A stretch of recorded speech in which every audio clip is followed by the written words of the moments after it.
People who know me and people who watch my emergency preparedness videos know that I'm all about making your own kit. But here's the thing, even though I made my own kit, I gotta admit, I put in my kit a ready to go prepackaged first aid kit. You're mad. It's true.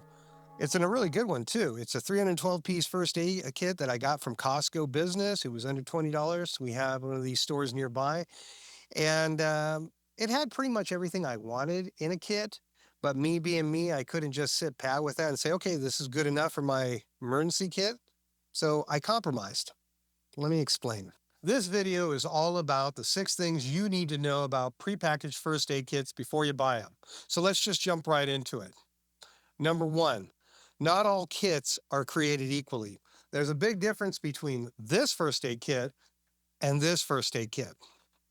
There is no local, state, or federal government agency that oversees and sets rules on what can go or what should be in an emergency first aid kit if you're going to sell it to the public. It's entirely up to the manufacturer/seller to determine what they want to put in that kit.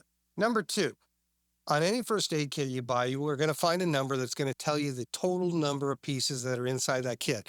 On this kit, it's 312 pieces, but that number could be a little misleading. 9 times out of 10, the majority of these kits have a disproportionate amount of 2 things: Band-Aids and antiseptic moist towelettes. It pays to take a moment to look at the contents of the kit before you purchase it. Don't be impressed by the number of pieces in the kit. It's pretty much a given that any kit you're going to buy is going to have Band-Aids and a lot of towelettes, and it's not a bad thing. But there are other things that I definitely recommend that should be in any first aid kit you're considering. And that brings me to number 3. Any first aid kit that you buy should have at least these 11 items in it before you buy it. Number 1, a trauma pad. This is an item that's used specifically for larger types of wounds where a Band-Aid or a 2-inch piece of gauze isn't going to cut it. Number 2, a small pharmacopoeia of pain relievers, antibacterial ointments, and burn gel. Number 3, a pair of tweezers, whether they be plastic or they could be metal. A scissor, good thing to have. Gauze tape, which even though I admit this isn't much, this is better than nothing. And you'd also want to have some larger size gauze pads in there in the 3 to 4-inch size range. After that, you also want to have a basic first aid booklet. And then you're going to also want to make sure that's in your kit some specific band-aids, things like a larger band-aid for maybe an eye patch, knuckle bandages, butterfly wound closure band-aids. You're also going to want to make sure that there's an instant cold compress in there. These things are great to have in any kit. And then you're also going to want to make sure that there's some nitrile gloves in there. And then also a tongue depressor, and at the very least, some cotton tip applicators.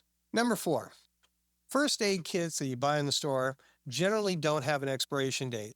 They can last for a reasonable amount of time for a number of years as long as you store them properly. However, there are some things in these first aid kits that do need to be replaced anywhere from 1 to 2 years after you buy the kit. And that's going to be things like the burn gel, antibacterial ointment, pain relievers. These are things that are going to probably last maybe a year to 2 years.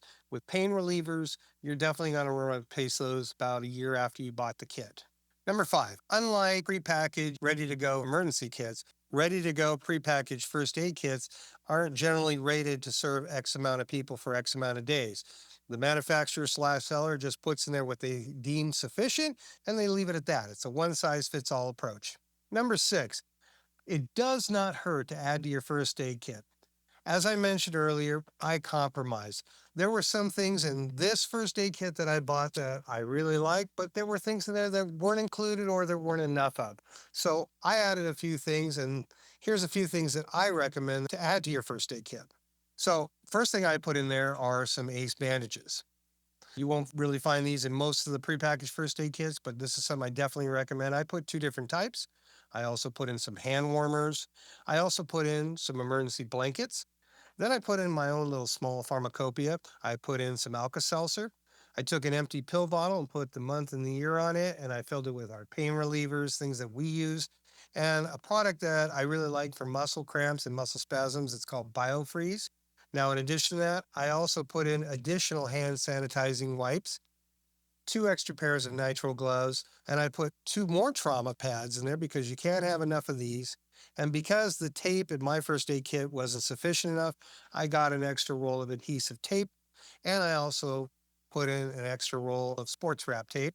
And then from there, I also got some more burn gel. I also got some extra roll of gauze. I also added some antibiotic ointment gel. And then I put some bigger pieces of extra gauze in there in the 3 to 4 inch range, something like this. And then I also put two more cold compresses. And last but not least, I put a thermometer in there. Once I had all these things together, what I did was I found a 1 gallon Ziploc bag and I put it all in there. And this is just going to go right next to my first aid kit. So there you have it, the 6 things you need to know about prepackaged first aid kits. I hope you liked this video. And if you do like it, please like, share, and definitely don't forget to subscribe. And I would love to hear any comments or suggestions. Thanks and have a great day.